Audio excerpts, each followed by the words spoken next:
Hi hello నమస్తే, నేను మీ Surender. Welcome to RR news.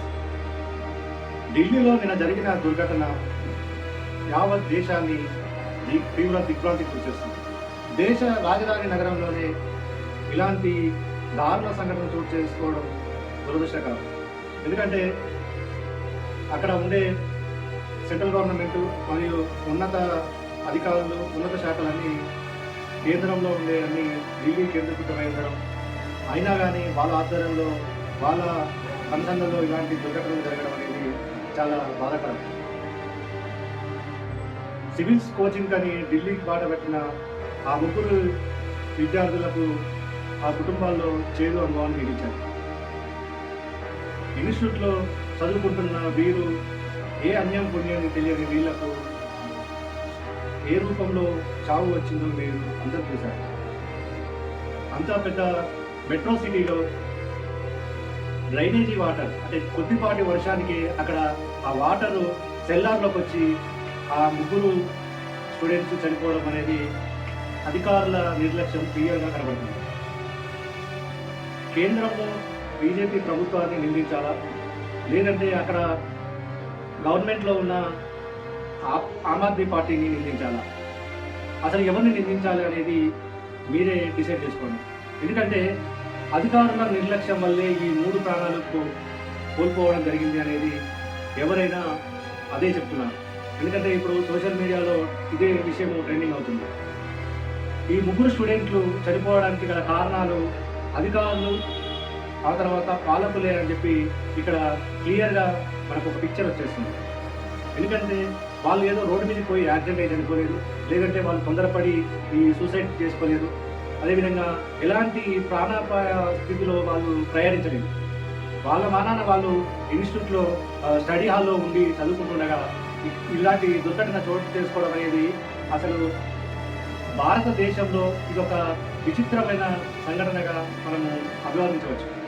ఎందుకంటే ఎంతో కష్టపడి మా పిల్లలు ఒక ఐఏఎస్ ఐపీఎస్ కావాలనే ఉద్దేశంతో ఢిల్లీకి పంపించడం జరుగుతుంది చాలామంది పిల్లలు. ఆ విషయంలో వీళ్ళు ఏదో ఒక మంచి ఇన్స్టిట్యూట్ను చూసుకొని, ఆ తర్వాత అక్కడ ఫీజులు అవన్నీ మాట్లాడుకున్న తర్వాత అక్కడ ఉన్న ఫెసిలిటీస్ చూసుకొని విద్యార్థులను అమ్మాయి కానీ అబ్బాయి కానీ జాయిన్ చేసి తిరిగి వాళ్ళ ఊరికి రావడం జరుగుతుంది. సో అదే తరహాలో వీళ్ళ ముగ్గురిని కూడా వాళ్ళ పేరెంట్స్ అక్కడ జాయిన్ చేసి వాళ్ళని ఒక సివిల్స్, అంటే ఐఏఎస్ ఐపీఎస్ ఆఫీసర్లుగా చూడాలని వాళ్ళు ఆశపడ్డారు. కానీ ఈ చివరకు ఇలా విగత జీవిగా కనిపిస్తారని ఏ రోజు కూడా వాళ్ళు అనుకోకపోవచ్చు. ఈ అధికారుల నిర్లక్ష్యం, పాలకుల వైఫల్యం మూలంగా ఆ 3 ప్రాణాలు గాల్లో కలిశాయనేది మనకు అర్థమవుతుంది. నిన్న అదే తోటి విద్యార్థులు ఏం చేశారంటే, ఈ అధికారుల నిర్లక్ష్యం మూలంగానే మా ఫ్రెండ్స్ చనిపోయారు, మా మధ్యలోంచి వెళ్ళిపోవడానికి కారణం ఈ పాలకులే, ఈ అధికారులే అని చెప్పి వాళ్ళు ఆందోళన చేయడం మనం చూసాం. ఎందుకంటే ఇప్పుడు ఆ విషయము వాళ్ళ పేరెంట్స్కు ఎలా సర్ది చెప్తారు? చెట్టెత్తు ఎదిగిన ఈ పిల్లలను, చేతికి అందిన ఈ పిల్లలను ఎవరు తీసుకొచ్చిస్తారు? అధికారులు ఏమైనా తిరిగి తీసుకురాగలుగుతారా? పాలకులు ఏమైనా వాళ్ళ గుండెలో బాధను తీర్చగలుగుతారా? సంతాపం తెలిపితే అయిపోతుందా? ప్రధాని కావచ్చు, సీఎం కావచ్చు, ఆ తర్వాత అధికారులు ఎవరైనా, పాలకులు ఎవరైనా సరే సంతాపం తెలిపి తీవ్ర దిగ్భ్రాంతి వ్యక్తం చేసినామని స్టేట్మెంట్లు ఇవ్వడం కాదు.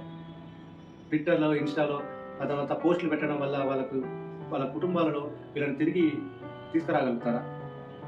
వాళ్ళ బాధని మీరు ఓదార్చగలుగుతారా? చూడండి, ఒక్కసారి మీ పిల్లల్ని మీరు వాళ్ళ పొజిషన్లో ఒకసారి ఊహించుకోరండి. అప్పుడు మీకు ఆ బాధ ఏంటో అర్థమవుతుంది. ఎంతో చదువులు చదివి, అంటే పుట్టినప్పటి నుంచి కేజీల నుంచి డిగ్రీ పీజీల వరకు చదివిన ఆ పిల్లలని వాళ్ళు ఒక ఐఏఎస్ ఐపీఎస్ ఆఫీసర్ కావాలని చెప్పేసి వాళ్ళు రాజధాని నగరానికి పంపడం జరిగింది. ఈ హస్తినలో వీళ్ళు పడుతున్న పాటలు ఏంటి అనేది ఆ పేరెంట్స్కు తెలుసో తెలియదో, కానీ చివరకు మాత్రం విగత జీవులను చూసి వాళ్ళు కన్నీరు మున్నీరు అవ్వడం చాలా దురదృష్టకరం. ఇందులోనే మన తెలంగాణ నివాసి అయిన ఇప్పుడు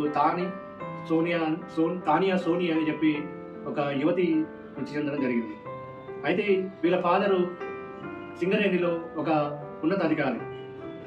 ఆ అధికారి అతను ఏం చేశాడు అంటే, ఆ పెద్ద కూతురైన తనను సివిల్స్ పంపించి ఒక కలెక్టర్గా చూడాలని ఆశపడ్డాడు. అదే ఆ అమ్మాయి కోరికను కోరిక మేరకు ఆయన ఢిల్లీ పంపించి అక్కడ గత 6 నెలల క్రితము ఆయన సివిల్స్ కోచింగ్ ఇన్స్టిట్యూట్లో జాయిన్ చేయడం జరిగింది. సో ఆమె ఆ ఇన్స్టిట్యూట్లో జాయిన్ అయిన 6 నెలల తర్వాత తిరిగి ఈ రకంగా ఆమెను చూడడము ఆ కుటుంబంలో తీవ్ర విషాదాన్ని నింపింది. సో ఈ విషయం పట్ల అటు కేంద్ర ప్రభుత్వం ఇటు రాష్ట్ర ప్రభుత్వం అయినా వీళ్ళు ఆలోచన చేసి ఇప్పటికైనా ఢిల్లీలో కానీ ఇంకా ముంబై కానీ ఆ తర్వాత హైదరాబాద్, బెంగళూరు, చెన్నై ఇలాంటి పెద్ద పెద్ద నగరాలలో అధికారులు సమాయత్తం కావాలి. ఇలాంటి విపత్తులు వచ్చినప్పుడు ఎలా అలర్ట్ ఉండాలి, బిల్డింగ్ కన్స్ట్రక్షన్ చేసిన వాళ్ళు జాగ్రత్తలు తీసుకున్నారా, అందులోకి వాటర్ వెళ్తే పరిస్థితి ఏంటి, అండర్ గ్రౌండ్లో ఏం జరుగుతుంది, సెల్లార్లలో ఎలాంటి కార్యక్రమాలు నడుస్తున్నాయి. సో ఇలాంటి వాటి మీద దృష్టి సారించి ఆ యాజమాన్యం మీద కానీ లేదంటే అక్కడ స్థానికంగా ఉన్న ఆ అధికారులు పర్యవేక్షించి వాళ్ళకు ప్రమాదాలు జరగకుండా, ఇప్పుడు ఇక్కడ 3 వ్యక్తులే చనిపోయి ఉండొచ్చు, కానీ ఇలాంటిది పెద్ద మొత్తంలో జరిగినప్పుడు అది ఇంకా దారుణంగా ఉంటుందనేది అభిప్రాయం.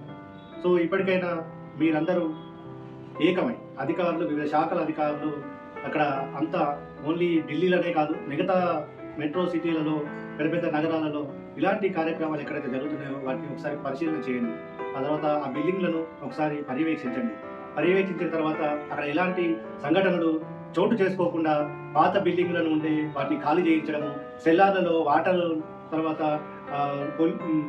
ఈ ఇబ్బందులు ఏదైనా ఉన్నప్పుడు, ఎలాంటి ప్రమాదాలు ఏమైనా జరిగినప్పుడు బయటికి రాలేని ప్రాంతాలు అలాంటి బిల్డింగ్లు ఏమైనా ఉంటే వాటిని దానికి సొల్యూషన్ వెతకడం ద్వారా ఆ బిల్డింగ్ యాజమానులకు లేదంటే అక్కడ ఇన్స్టిట్యూట్లు, హోటల్స్, రెస్టారెంట్లు, హాస్పిటల్స్ ఇలాంటివి ఏమైనా ఉంటే వాళ్ళకు సూచనలు చేయడం ద్వారా అలాంటి వాటి మీద ఏదైనా కేసులు బుక్ చేయడం ద్వారా కొద్ది గొప్ప మార్పు చోటు చేసుకుందనేది మేము అభిప్రాయపడుతున్నాం.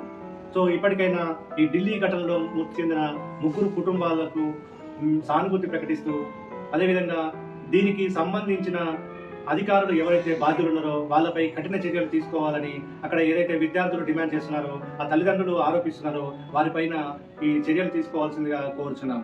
అదేవిధంగా ఈ సెల్లార్లోకి వర్షపు నీరు వచ్చినప్పుడు అక్కడ నిర్వాహకులు ఎందుకు వాళ్ళని కాపాడలేకపోయారు, వాళ్ళని ఎందుకు బయటికి పంపించలేకపోయారు, అంతా ఒక 10-11 ఫీట్ల నీళ్లు వచ్చేంత వరకు అక్కడ సేఫ్గా వీళ్ళు ఎందుకు బయటకు వెళ్ళలేకపోయారు? అంటే దానికి మార్గాలు లేవా, లేదంటే అక్కడ ఏమైనా ఎవరు లేకపోవడం వల్ల ఇది జరిగిందా, అంటే సూచనలు చేసేవాళ్ళు లేరా?